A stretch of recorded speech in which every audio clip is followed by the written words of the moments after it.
سڵاو ئەم کاتتان باش ئەم شۆ کاتژمێر 12 شەو وادەی پەرلەمانی کوردستان هی 4 ساڵەکە کۆتایی دێت لە بەیانیەوە لە حوتی مانگەوە پەرلەمان دەچێتە ماوە بۆ درێژکراوە واتە کار دەکات بەپێی ئەو یاسایی کە هەماری کردەوە لە مانجی ڕابردوو پێی دەڵێن ماوە بۆ درێژکراوە لە کاتی با بڵێن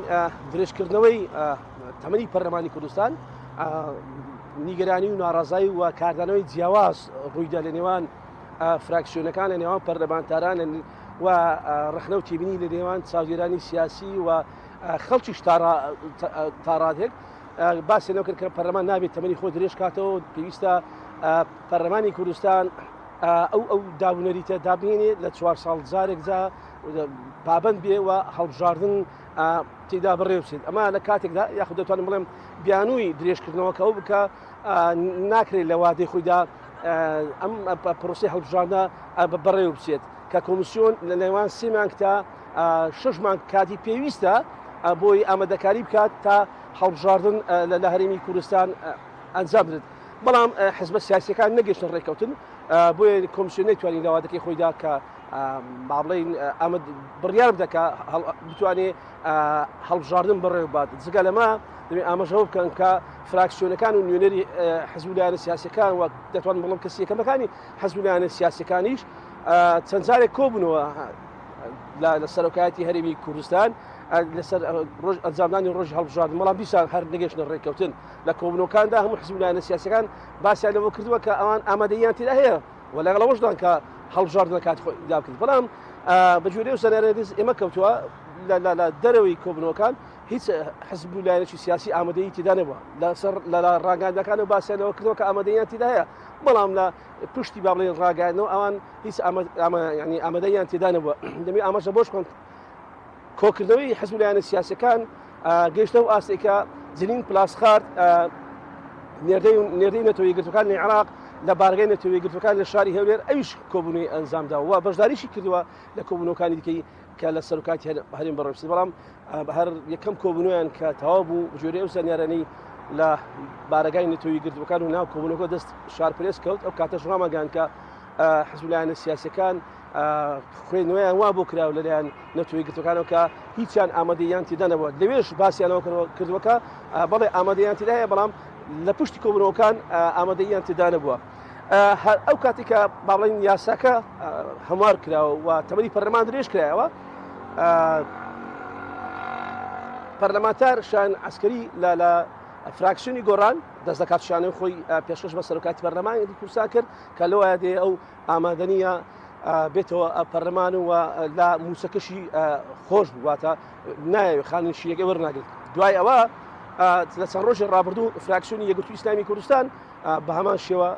دەست دەکات شیانەی خۆیان ڕاگەاند بەڵام لە دوێنێەوە هەندێک زانیاری بەدەست ئێمە کەوتووە شارپرست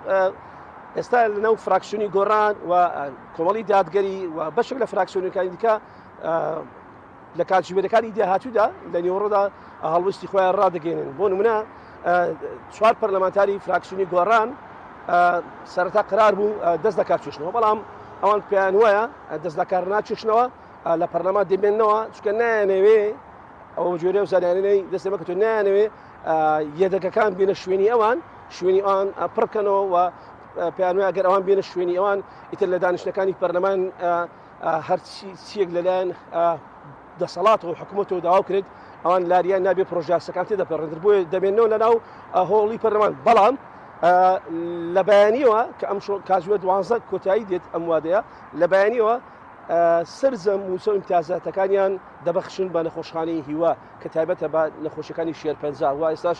توژمانی شێرپەنجا لە هەرێمی کوردستان ڕووی لە هەڵکشاندا ئەوان سرجەم موسە ئیمتیازاتەکانیان دەبەخشن و لە پەرلەمانی کوردستان دەبێنەوە بە هەمان شێوەی پێشووتر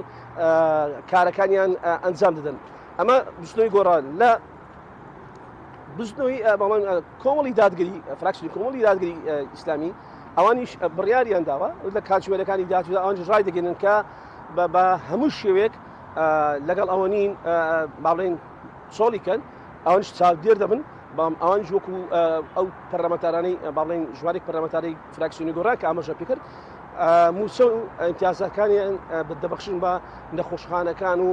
دەستگا خێرخوازەکان دەکەنە هاوکاری بە هەمان شێوە دەمێنەوە لەو دانیشتوانەی پەرلەمان کە پێویست بوو بەشداری دەکەن و قسەی خۆیان دەبی و چاودێر دەبن بەسەر حکوومەتەوە. ئەمە ژمارێک لە پەرلەمانتارانی فراکسیۆنی گۆڕان و کۆمەڵی دادگەری بەم زۆرە هەڵوستی خۆیان ڕادگەێنن. دەبێت ئاماژە بکەن کە نەوەی نوێش بە هەمان شێوە لە چەند کاتژمێری داهاتوو هەڵوستی خۆ ڕادگەنی ئەوەی تا ئێستا بەدەست من گەیشتووە نەوەی نوێ دەست لە کار دەچێشنەوە و لەو پەرلەمانە هیچ کە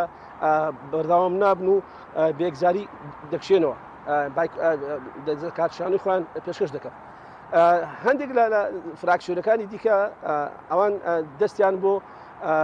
هیچ باڵێن هەڵوێستێک نەبردووە، بەڵام فراکسیۆنی ئازادی کە یەک کورسی هەیە هی حزبی شوعی کوردستانە ئەوان لە پەرلەمان دەمێنەوە و بەردەوام دەبن وەکو کارەکانی پێشووتریان. چاوەڕێ دەکرێت لە کاتژمێرەکانی داهاتوودا هەڵوێستی جیاواز و کاردانەوەی جیاواز سەبارەت بە بمانەوەی فراکسیۆنەکان و بەردەوامبوونی ئەو پەرلەمانتارانەی کە 4 ساڵە پەرلەمانتاری دەکەن و نەکشانەوەیان دەستەکارشانەوەیان بە کاری پەرلەمانتاری.